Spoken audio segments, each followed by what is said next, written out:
Hello. This is Wednesday, 21st of January.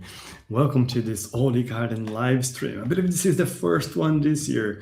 My name is Juraci Pachankali. I'm a software engineer and I'm a co-founder here at OllyGarden. And for the next half an hour or so, we're going to talk about OllyGarden Tulip. Let me share my screen with y'all.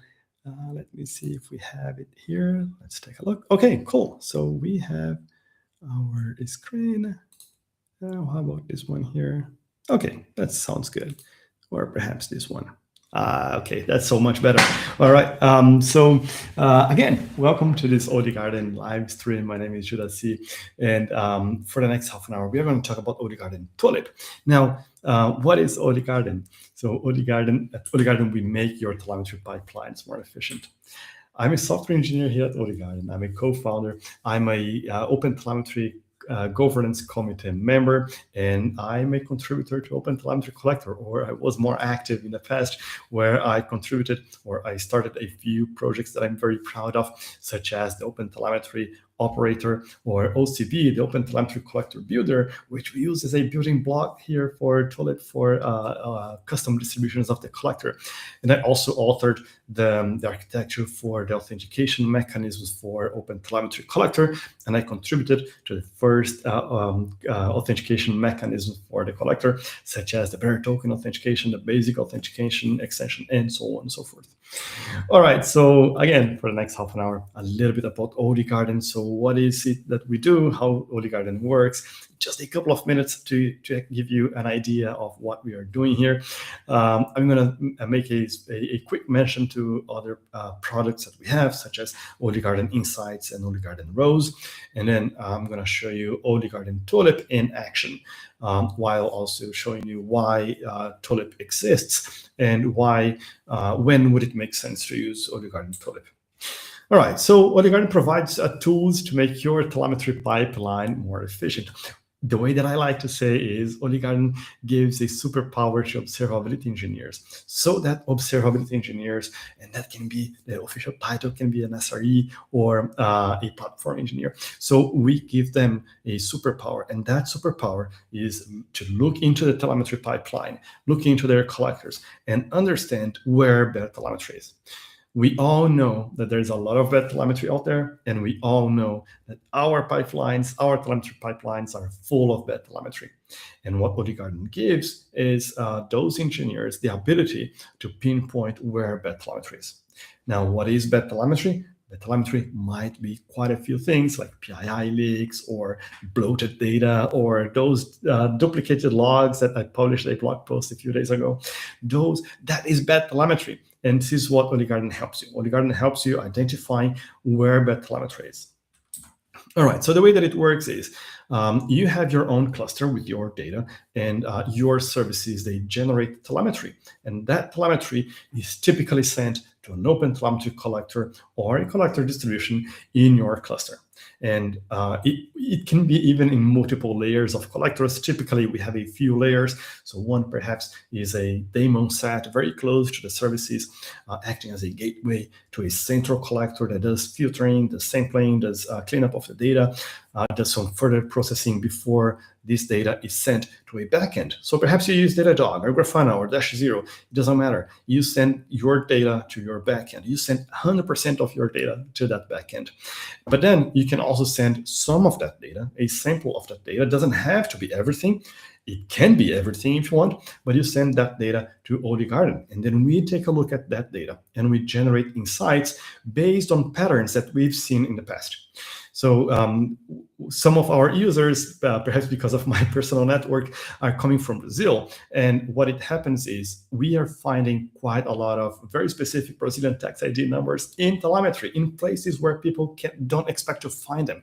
So we find CPFs or CPFs for the Brazilians here watching us. So we can find those in the telemetry in places where other people cannot find, because we are so opinionated about OpenTelemetry, because we know how OpenTelemetry looks like. We can look into the exact places that we expect to find those problems, and then once we find them, we trigger a new insight, and we show you your what is the insight that we found. We show you where bad telemetry is, and I'm talking too much about insights. Let me move forward. So insights is where we find bad telemetry. And then we have rows at the other side of the graphic here, and rows can fix those problems on your infra. And then we connect both with Olive. So Olive is our API. It's not a product, it's one component of OllyGarden, and rows can get insights through Olive, right? So that's the future. What rows can do today is review pull requests for bad patterns in instrumentation. So to recap, OllyGarden Insights, you send us data and we tell you where bad telemetry is located, such as PII leaks or broken traces or high cardinality metrics and so on. We show you the most critical issues, the instrumentation score for each one of those services, and then you can use the UI or the API to quickly understand what is the problem. Now, again, bad telemetry is broadly defined. So if you want to know what we think is bad telemetry, go to the instrumentation score. Quite a lot of what we think is bad telemetry is already documented there. So instrumentation-score.com. So a lot of what we think is bad telemetry, not only we, OllyGarden, but we as an industry as well. So people from other companies are also contributing to this database of bad telemetry. Now, Rose, again, our AI agent, it is expert in OpenTelemetry and in OllyGarden. So Rose can look at your code right now, can look at the pull requests that are opened against your services, your repositories, and criticize the pull request. You can say, oh, this is a bad span name, or this property here has the potential of being high cardinality. You should probably remove it, not make it part of your metric, and so on and so forth. Right? In the future, Rose will be able to do a minimal viable instrumentation of your code. So you just tell Rose to instrument a specific code, and Rose can go there and use all of our knowledge of what is good telemetry, what is OpenTelemetry, and what is OllyGarden to instrument your code. All right, but then what is then Tulip? So Tulip is the main topic for today, and I think we are a few minutes in already. A little bit more than I expected, to be honest. But we are now in the Tulip area. So what is then Tulip? It is our commercially supported version. It is our commercially supported OpenTelemetry Collector distribution. And with Tulip, you don't need to change your collection agents if you change your observability backend. So this is one of the promises that OpenTelemetry gives, right? So the idea is if you change your backends, if you change your observability backends, you should not need to change your instrumentation or the collection layer. Now, the reality is the collection layer is typically, so people need support for that. So what they do is they get support from their observability backends. Tulip is a split into that, and we're going to take a look in a few moments on how that why this is important. And the idea is you get support even if you need to derive your distribution, your own distribution, to include your own in-house developed components. Right. So I gave some ideas on why Tulip, but to be very clear, Tulip gives you a stable base for your own components. And it changes every 3 months. So upstream collector, it changes at a very fast pace. The collector is always innovating. So every couple of weeks, there's a new version of the collector. It perhaps the contrib distribution might include new components, not so many new components lately, but still quite a few things are happening in those 2 weeks, deserving this new release, right? So, and I was talking to a company earlier this week. They are 20 versions behind the collector. So it is a challenge to move from collector version to collector version every 2 weeks, right? So it is a real challenge out there, and Tulip provides a stable base for that. So we provide a new version of Tulip every 3 months. So you don't change every couple of weeks, but you change every 3 months. Or if you decide for the LTS version, then it is once every year. Now, we backport critical patches. If you are facing a specific problem, a specific bug that has been fixed, or if it hasn't been fixed, but it is a bug, then we fix the bug for you. We know the collector code. We know the code base quite well, so we can fix the bug that you're facing. Or if the problem was fixed already upstream, we backport the fix to OllyGarden Tulip. And more importantly, we backport CVE fixes as well. Right, so quite a few people that we've been talking to, they have a requirement to not run code in production that is known want to have a CVE problem, right? So we backport CVE fixes to OpenTelemetry Collector so that you don't have to jump 20 versions of the collector so that you can consume this CVE fix. Now, it is we provide support, commercial support for that with SLAs and a phone number for you to call and a Slack channel and so on and so forth.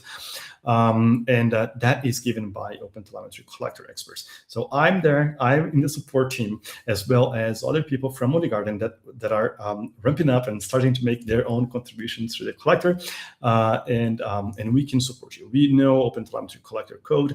We've been working with the collector for some time now, so we know how to fix the bugs there. And we support, and this is something that is very important to me personally, we support your manifest, not only the binaries. The one reason that I had for building the OCB, like OpenTelemetry Collector Builder, is so that people can build and derive their own distributions of the collector. And if that is a primitive, then you should have support for the components that you choose. So the idea for supporting the manifest is we give you a manifest, and I'm going to show you what is a manifest there, but we give you a manifest and we tell you we support those components at those versions. You can add your own components to that distribution. Of course, we're not going to support your component, your code, but we are going to support the components that we are listing here. So you can run your distribution in production with your components with the assurance that if you find a bug or if you face a bug in a component that is supported, we can fix it for you. This is a problem that current collector distribution, commercially supported OpenTelemetry collector distributions don't give you. Either you use their binaries or you use upstream. You cannot use your own binaries, right? So in upstream, you don't get support. Your own binaries, you don't get support. You only get support from their from their binaries, the binaries that they produced. And in our case, we support a manifest. Of course, we give you binaries as well, so you can use them. We support them. And it attaches your collection pipeline from the backend. So this is one thing that we heard as well quite a few times. And the thing is, a lot of people are paying their backends for the collection layer as well. And they end up with thousands of collectors at the collection agent layer. And the moment they decide to move from one vendor to another vendor, they have to change the whole collection layer as well. This is one of the things that we allow companies to do. So we detach the collection layer from the backends. So if you decide to change your backend, you don't have to change your whole collection engine. So this is, one thing we heard a few weeks ago is that companies, they prefer to use upstream collector so that don't get locked in by their backend vendors. So they like their observability vendors. They just don't like being too tied to those backends at the collection layer. So they prefer to have alerts, dashboards, and so on and so forth at the back end. But then the collection layer, that really should be independent from the backend. This is what Tulip gives you. If you use Tulip, you still have support, and we still support you. You still have support from OpenTelemetry Collector experts that are detached from your observability backend. All right, so let me show you then how it all works. So it sounds good, and it sounds very interesting, but show me the code. Show me how it works. All right, so let me move then to my code editor. Let me reduce here a little bit the size of my terminal. And all right, so let's start with the important thing here. So I mentioned that we support a manifest. This is what, so here in the screen, what you're seeing is OCB manifest, an OpenTelemetry Collector distribution manifest file. And in this manifest file, you specify some metadata about your distribution, like what is the name of your distribution, a description for that. And today we are building bonsai. So we are building a small tree full of components in there. And this is our demo, right? So this is our own distribution. Like I should have named Acme Bonsai, not OllyGarden. Let's actually do that. So let's do a Acme Bonsai. So this is our downstream distribution of the collector derived from Tulip, right? So Tulip is the manifest. So we are using this one here from Tulip. We're using this one here from Tulip. And Tulip, let me open Tulip here.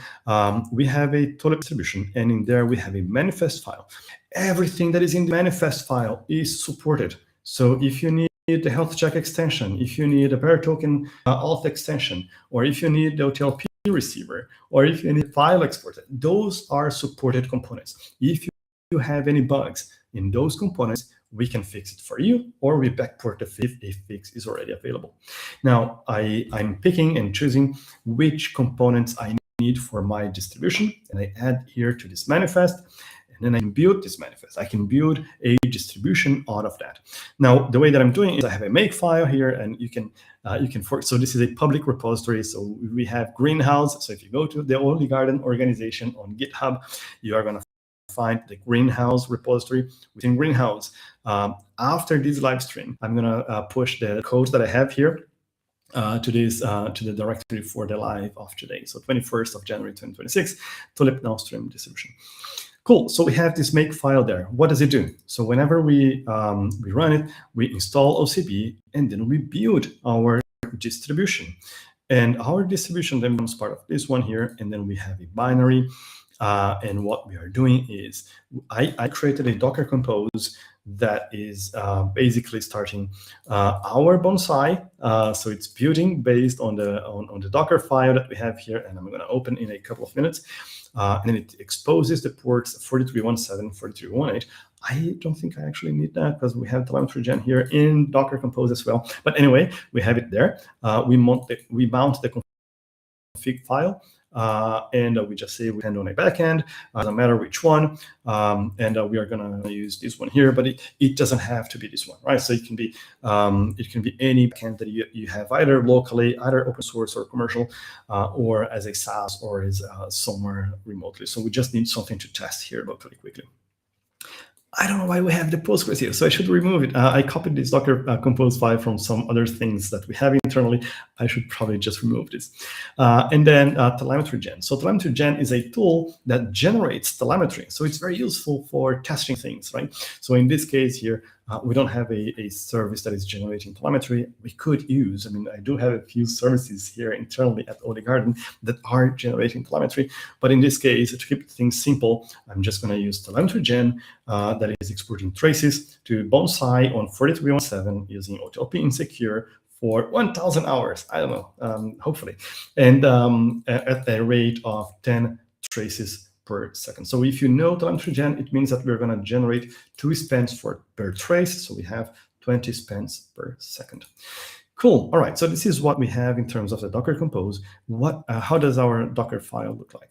So we are using this builder pattern. So we have a Golang builder for the config, and then we use Alpine for the actual binary, right? So we copy from builder, we copy the binary, and we copy the config file, and we run the config file, and we expose those 2 ports, and that's pretty much it. So very simple. Nothing out of the ordinary. The only thing that we do is we sync the OCB version with the versions of the collector things that we have under Tulip. So this is 0137. So it's not too old. It is from November. The Tulip version that we are using is 25.11. So that's the version 11, November 25. So last year. The next version is 2602, so that's February 26. And then our first LTS version is the 2605, if I'm not mistaken. So in May this year, we should have the first LTS version of Tulip. All right, so a simple README. So if you want to run it at home, you can do that. Absolutely, go ahead, and you just run Docker Compose up, and then we should have everything in there. Our config file, so it's a config for our collector, for our Tulip. We are opening OTLP receiver, a port, but we are also doing a host metrics collection. Every 10 seconds, we collect metrics. We scrape CPU and memory. We batch that information. We have some memory limiter in place, and we add to all of the telemetry that is flowing through Bonsai.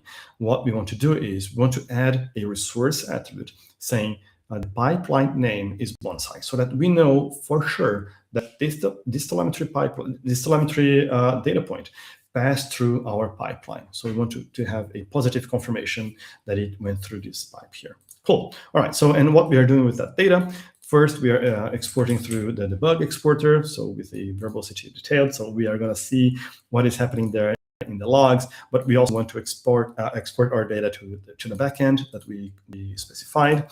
And that's pretty much it. So we also have a telemetry configuration. Not everybody knows that, but you can configure the collector to export data in OpenTelemetry format to an external backend. We are doing that for metrics, and we are doing that for traces, right? And logs, we have the log level is info for logs, and that's it. Then we are setting some resource attributes for the internal telemetry of the collector. So it is not to be mistaken by the other one that we have up there. This is really for the internal telemetry of the collector. So what we are doing is, what is the service name? What is the service namespace? What is the version? And what is the Tulip version? So I'm being very explicit here, and so that I know whenever in a few months' time, when that information is not in my head anymore, I can look at the telemetry and know for sure what is the Tulip version that my distribution is based on. Cool. All right. So this is, it's quite easy, right? So it's only your manifest. You can have your manifest file. We have an example here of how you can do it on ACI. You can build it on ACI. Whenever you have a new release, you then generate a new image and you push the image to a image registry somewhere. And that's pretty much it. Cool. All right. So this is what we have. So how does that work? We can now do a Docker compose up -d to make it as a daemon. All right. So we created everything. So let's see how does that look like on our backend. So we now have here localhost 3000. And what I can do, I can go to explore, and I can open the traces that we have in there. So we have data from this minute, so from a few seconds ago. This is a trace generated by the telemetry gen program, so it is working, and it has the let's go name as a root span, right? So as the operation, as a trace name, the transaction name. And if we open that, we see the pipeline name is bonsai, so it proves that it went through our collector, and the service name is telemetry gen, right? And we also see a few things here from the collector itself, right? So we see traces from the collector. So we see that this one here took 129 microseconds or nanoseconds, and this is the bonsai service. And if we look at the resource attributes, we see what is the service namespace, what is the version, and then the Tulip version. We also have a service instance ID that is generated automatically. So we know here, we can then observe our collector. We can observe our bonsai by looking at the traces that it generates, right? We can also see that it does bifurcate here a little bit. So we have the traces exporter, and we have the OTLP exporter, right? So NQ, so it probably needs a better name for these ones, this span here. But it is the OTLP exporter. So we have here OTL collector component ID. So we see that it took 900 nanoseconds to export this data to the backend. In this case, to LJTM. We can look at the metrics as well. So we can filter here by service name, bonsai, and then we have all of the telemetry that has been generated by our bonsai service. We're not going to go into details here. This is just an OpenTelemetry collector. The difference is Tulip is a supported version of the OpenTelemetry collector that is not tied to your specific backend, to your observability backend. It gives you this freedom to move from one backend to another without having to change your whole collection pipeline, your collection layer. All right, let me go back then here. I don't know if you have any questions. If you do have questions, I have answers. I can answer your questions, but let me see. So in the chat, we don't have anything. All right, cool. So we have now 20 odd minutes, 25 minutes now. Let me stop screen sharing. Let me see if we can go back here. Okay, cool. All right, so we are back. I hope that you enjoyed this presentation here about Tulip. Tulip is a very special product for me. It is the product that I wanted to create for a few years now.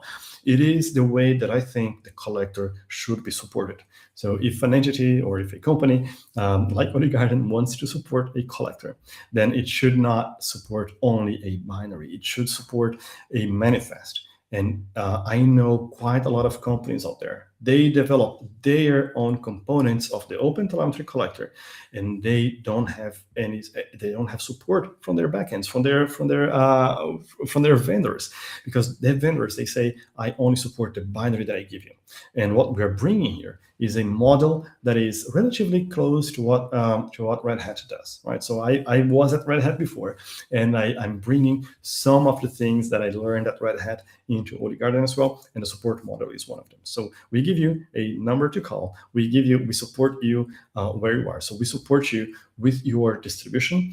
We see OpenTelemetry Collector upstream as Fedora to the Red Hat parallel here, and OllyGarden Tulip is the Red Hat Enterprise Linux. So it is a distribution that moves slower, but that moving slow is what perhaps you need. If that's what you need, then OllyGarden Tulip is for you. If what you need is new features, if what you need is bleeding edge, like I do with my Fedora. So I use Fedora for my desktop, not for my servers though. And for my workstation, for my machine, for my laptop, I prefer Fedora. And if you prefer bleeding edge, if you prefer a new version every couple of weeks with new features, with a new things for you to try, then upstream OpenTelemetry Collector is a great choice. If you need something that moves a little bit slower and you can get official support with SLAs and number to call and support for CVE backports and things like that, then take a look at OllyGarden Tulip. And with that, I don't think we have any questions here. And with that, if you are interested in Tulip, so how can you find us? Olly.garden. So go to Olly.garden. You have more information there. You have a contact form, or you can just email me. You can find me on LinkedIn, or you can find me on Slack as well. If you are on the Slack from the CNCF, I'm easy to find. My name is pretty much unique. So look me up and send me a message. I'll be more than happy to show you even more details about Tulip. And with that said, I'm very happy that we are back with the live streams here at OllyGarden. And the next live stream, if I'm not mistaken, it is in a couple of weeks' time. See you there.